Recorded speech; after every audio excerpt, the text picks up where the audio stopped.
Ассаламу алейкум, амансыздарбы урматтуу мекендештер, урматтуу достор. Биздин каналда кайрадан кыргыз спортундагы акыркы жаңылыктарды уландуу көрсөтөбүз.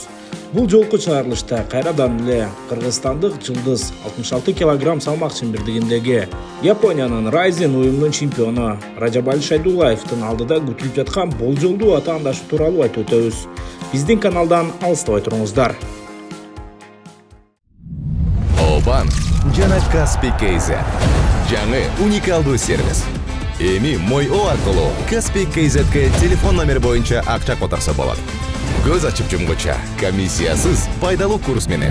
Ошондой эле Мой.О аркылуу Каспий QR менен төлө. Оңой жана тез. Ал эми казакстандыктар Каспий KZ аркылуу эл QR менен Кыргызстандан төлөй алышат. Болгону Мой.О же Каспий KZ гана керек. Барына ыңгайлуу, үйдөгүдөй. Мой.О Кыргызстандын бардык операторлорунун абоненттери үчүн. Ражабали Шайдуллаев кыйыр мааниде алдыда күтүлүп жаткан Райзендин кезектеги мелдешинде дароо 3 атаандашы менен беттешке чыгууга даяр экендигин айтты. Бирок реалдуу пикир жүргүзө турган болсок, кыргызстандык мушкер декабрь айында күтүлүп жаткан Райзендин кезектеги мелдешинде 70 кг салмак чембирдигиндеги чемпион бразилиялык Роберто Сатоши менен беттеш өткөрүүгө камыгып тургандай. Райзен командасы азырынча бул беттеш тууралуу эч кандай ачык пикир билдире элек. Бирок Ражабали Шайдуллаев 70 кг салмак чембирдигине көтөрүлүп, бир учурда эки чемпиондук курду колго киргизүүгө каршы эмес. Роберто Сатоши тууралуу эмнелерди айтсак болот. 36 жаштагы бразилиялык ветеран акыркы 5 беттешин катарынан утуп келе жатат. Соңку Ражабали беттешкен Райзен 51 мелдешинин башкы беттешин Роберто Сатоши Йошинори Хори аттуу япониялык мушкер менен беттешип, аны болгону 1 мүнөт 40 секундада утуп алды. Ага чейин 4 атаандашындагы болгону 1-чи раундда гана утуп алган. Мындай караганда Ражабали Шайдуллаев үчүн эң татыктуу атаандаш да ушул бразилиялык мушкер болуп тургандай.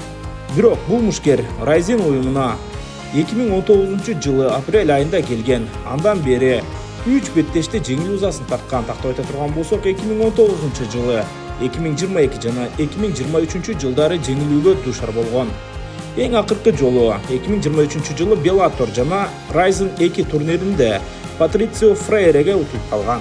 Бирок жашы бир топко барып калгандыгына карабастан бразилиялык мушкер жеңилүүдөн кийин кайра күч алып, атаандаштарын болгону 1-чи раундда утуп алгандыгын айтып өттүк. Бул албетте кыргызстандык мушкер үчүн өзгөчө бир атаандаштык көрсөтө ала турган деңгээлдеги спортчу деп айтсак жаңылган болбойбуз.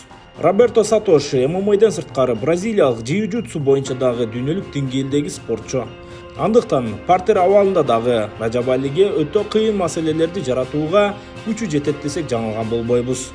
Ал эми кыргызстандык мушкерге келе турган болсок, Роберто Сатошиден 11 жашка кичүү болгон Ражабали Райзен уюмуна 2024-жылы келип, андан бери 5 беттеш өткөрүп, катарынан баарын тең мөөнөтүнөн мурда утуп алган. Болгону Юта Куба аттуу мушкер менен гана 2-чи раундга жетсе, калган атаандаштарын 1-чи раунд туткан. Негизинен профессионалдык карьерасын өткөргөн 15 беттешинин баарында тең ал мөөнөтүнөн мурда жеңишке жеткендигин билебиз.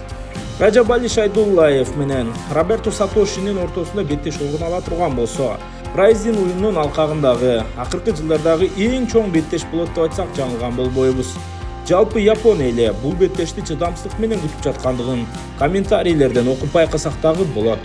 Бирок япониялык уюм бул беттешти чын эле өткөрөбү азырынча айтуу толук кыйын.